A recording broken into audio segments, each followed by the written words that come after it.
bonjour. Hi. Oh yeah, double chin is coming in.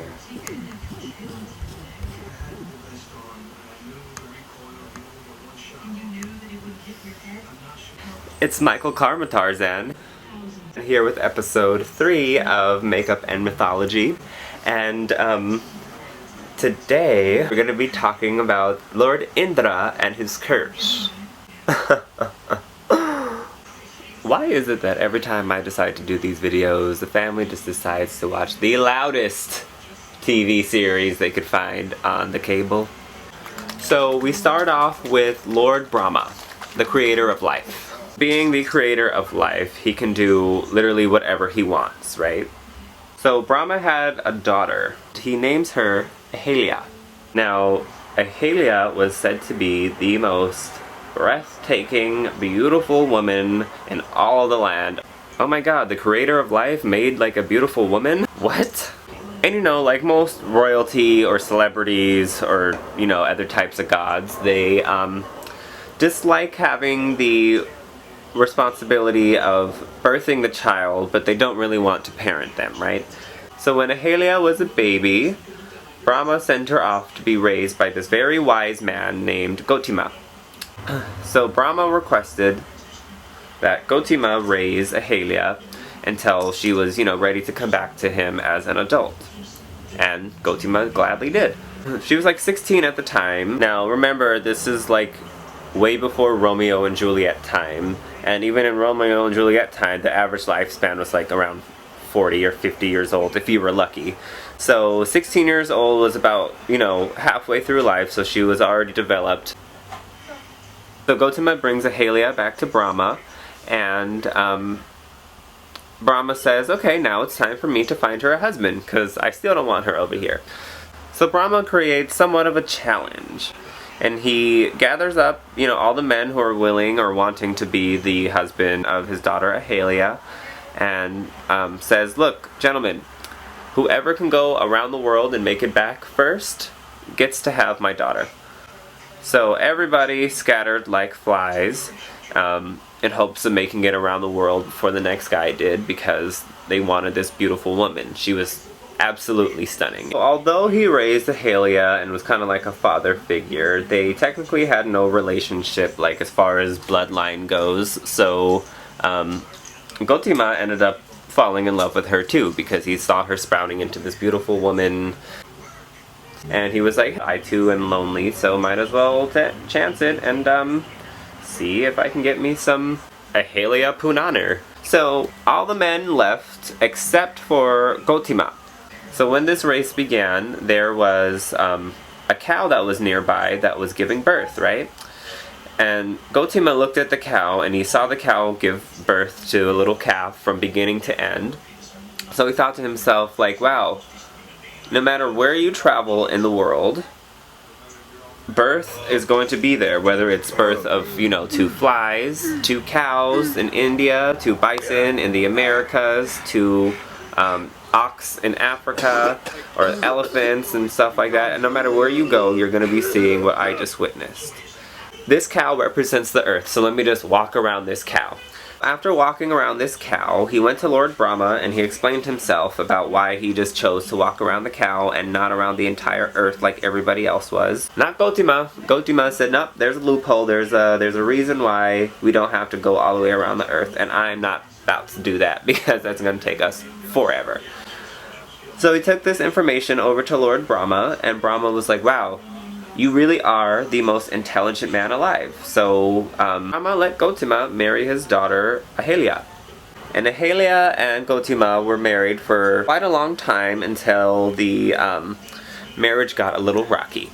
So one person who always envied Gautama for having married the most beautiful woman on earth is Lord Indra. Now we know Lord Indra, if you've seen my second episode of this mythology and makeup type of deal. Indra was responsible for hitting the Monkey King Hanuman out of the sky with his lightning bolt. And Indra is just kind of known for being somebody who has to learn the hard way. He was super jealous of Gautama and Ahelia's relationship, so He would often, bring rain and just kind of be petty with the weather when it came to those two. And every morning, Gotima would go out for meditation because, there's no way you could be that wise without meditating all the time. So Lord Indra, being the creep that he kind of was, started to take note about how long Gotima would go and meditate, right? So one day he just bit the bullet. He couldn't fight temptation anymore, I guess, or something like that. He waited until Gotima went to go and meditate, because he would meditate for at least a few hours or so. So he waited till Gotima left and started his meditation. Being the creep that Indra was, he was also said to be kind of hot-headed, so he went to Ahalia and Gotima's house while Gotima was meditating, and he changed into Gotima's clothes and, fixed his hair to look like Gotima's to try to fool Ahalia, right? Yeah, he's trying to fool the creator of life's daughter. Very smart. So Ahalia immediately knew who he was, and she was like, are you serious? I know you're not my husband, so what the hell? What are you doing? So Indra confessed his love for little Ahalia and tried to convince her to sleep with him. And she actually fought off the temptation for about 5 minutes.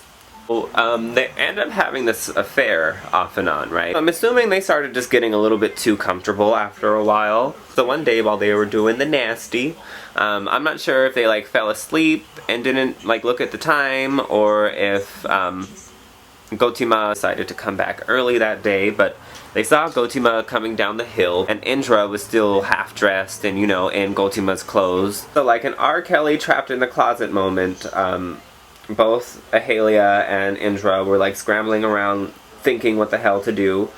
And just as they figured out where to hide Indra, Gotima sees them. It is kind of messed up if he really was just going out to meditate and then there his wife was, literally having an entanglement. He just caught his wife in bed with another guy, and, based off of the scene of things, he knows what the hell just went on, right? So of course, Gotima was upset, he was hurt, all of that stuff, because nobody likes being cheated on. People like to cheat, but they don't like being cheated on. After catching his cheating wife and Lord Indra, who's known to be a bastard, sleeping together, or trying to hide the fact that they were sleeping together, so he put a curse on both of them. So he said to Ahalia, "I curse you so that your beauty will fade. You were once the most looked at woman in the entire world, but now you are going to be looked at as plain and as simple as a rock." Ooh, and he had something special set for Lord Indra. He said, "Lord Indra, how dare you disrespect me like that? Man to man, this is the person I'm married to. She's supposed to be mine, and here you are trying to hog her away from me. So, I curse you so that your body is going to be filled and riddled with that which you are most addicted to." As time went on, Lord Indra slowly started to grow a whole bunch of sores on his body. But they didn't just stop at sores. Those sores that covered his body ended up turning into thousands and thousands of vulva. Vaginas. That's right. Now this is way before the internet, so you didn't have, Facebook avatars and profiles to hide behind. So trolling was done right in your face by whomever had the balls to say it to you, right?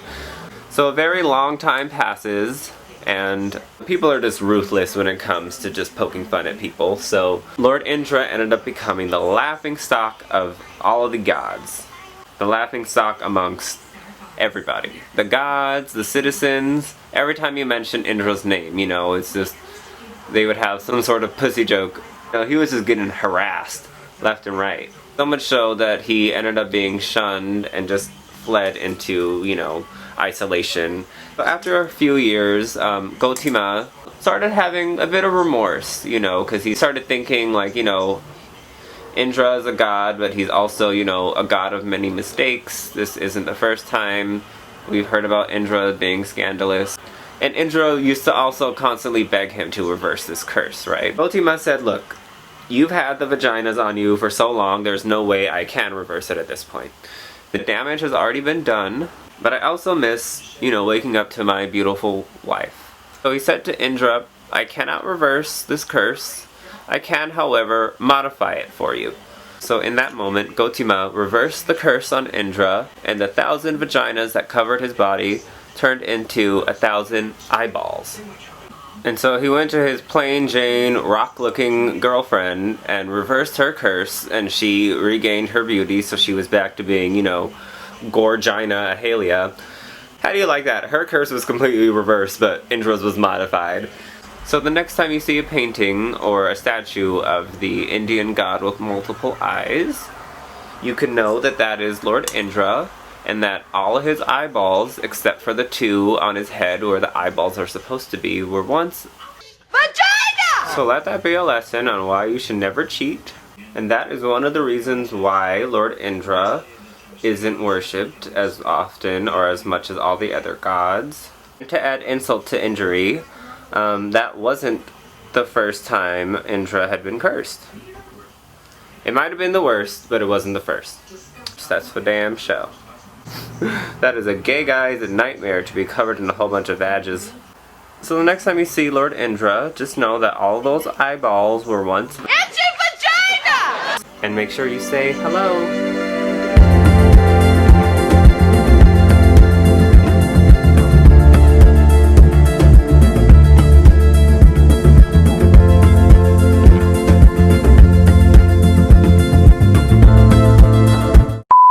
God damn it, they're on the wrong hands.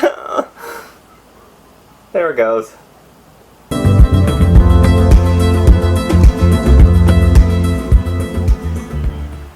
now that's foggy. That's foggy. Oh. Okay, no, that is fog-er.